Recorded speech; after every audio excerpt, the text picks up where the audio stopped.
30 years ago, nobody sat me down and told me the truth about this industry. I learned it the hard way, one mistake at a time. Today I'm telling you everything I wish someone had told me before I started. Whether you're going into plumbing, electrical, welding, or HVAC like I did, these lessons apply for all of it. I spent 3 decades in the trades. I built an HVAC business from nothing. Looking back, I wasted years learning lessons the hard way that someone could have just told me straight. That's what this video is. Not a list of trades and their salaries. The actual lessons. The stuff I had to learn through trial and error that I wish someone had just told me straight. If you're starting out in any trade right now, this is for you. Before we get started, smash that like button, subscribe. All right, let's get into it.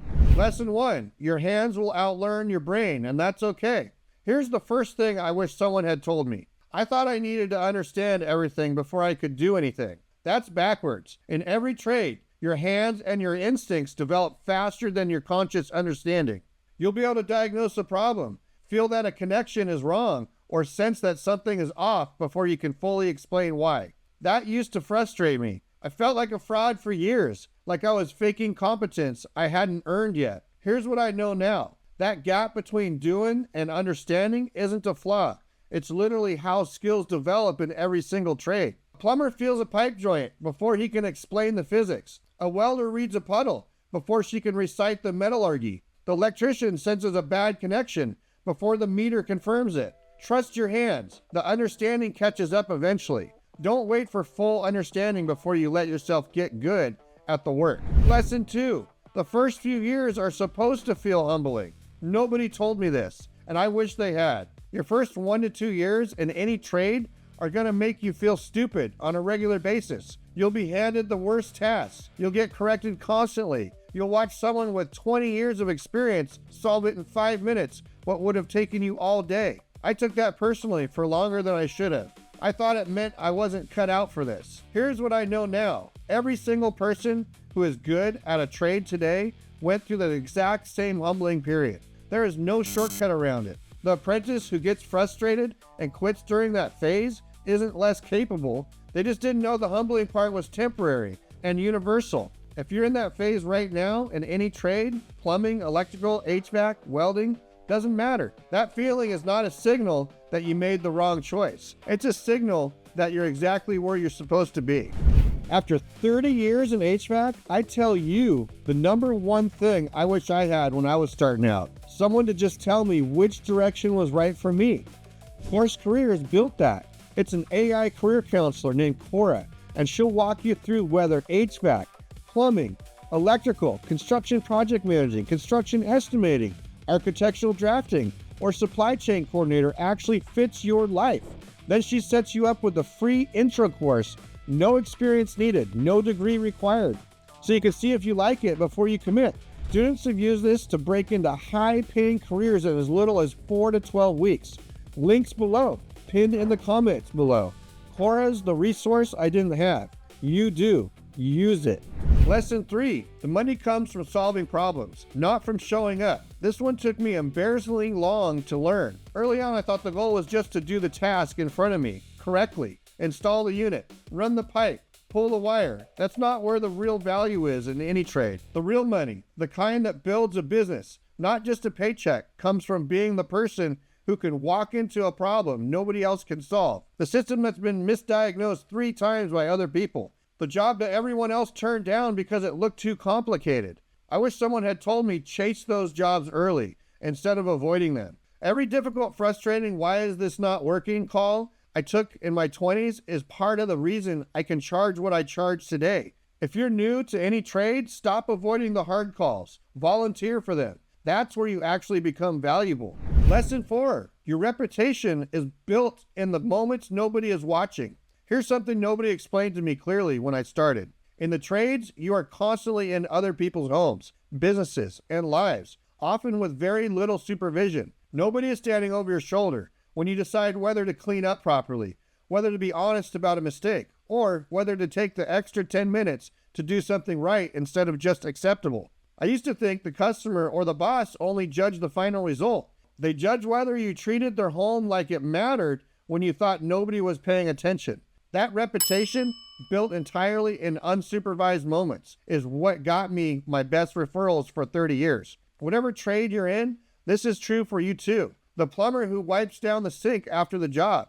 The electrician who labels the panel even though nobody asked. The HVAC tech who explains the problem honestly instead of overselling a repair. Those small, unwatched choices are your actual business plan, whether you realize it yet or not.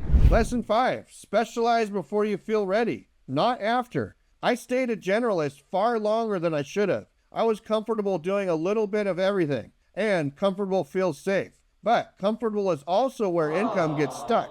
I wish someone had told me to pick a specialty and commit to it years before I actually felt ready. In HVAC, that's commercial systems, chiller work, controls. In electrical, that's industrial data center work, controls. In plumbing, that's medical gas, backflow testing, commercial service. Every trade has that fork in the road. The generalist path feels safer because you're never the most underqualified person in the room. But the specialist path is where the real income lives. And you'll never feel fully ready to take that step. Take it anyway. You'll close that gap faster than you expect. And you'll close it years earlier than if you wait for confidence that may never fully arrive. Quick break here.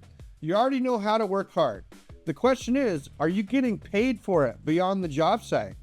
My brother Shane built the content growth engine specifically for people who want to turn what they know into income online. I joined as a student myself.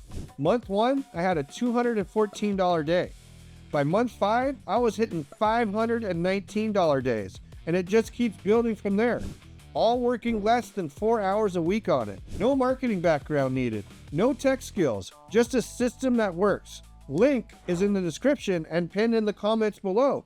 Go check it out. Lesson 6, your body is part of your business plan. This is one I wish someone had grabbed me by the shoulders and told me directly. In your 20s, you feel invincible. You skip the proper lifting techniques because you're strong enough to get away with it. You work through the pain because stopping feels like weakness. I paid for that mindset later, and so has nearly every tradesperson I've ever known. Whatever trade you're in, your body is the only piece of equipment you can never replace. The proper lifting technique, the PPE you think is unnecessary, the recovery time you skip because there's always another job.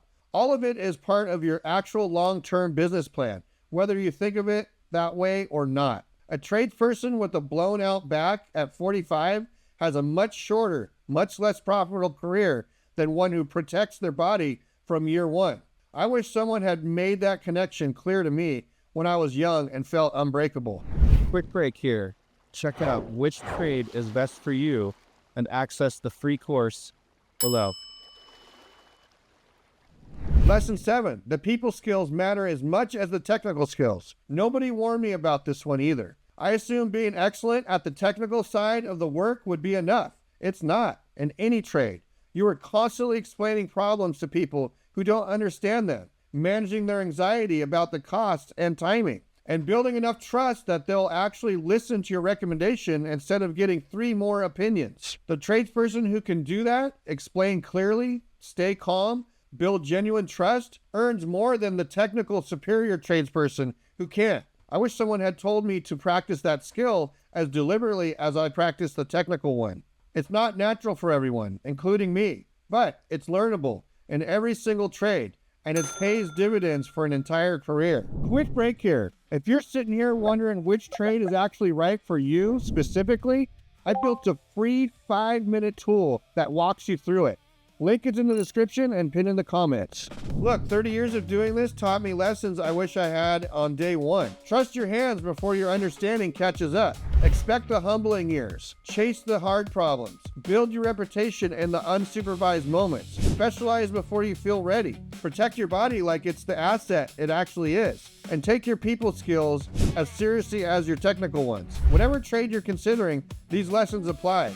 Hit subscribe so you don't miss the next one. Drop a comment. What do you wish you'd known before you started? I want to hear it. I read every single one. Catch you in the next video. Peace out. If you need to learn a trade, go to Jack of all trades.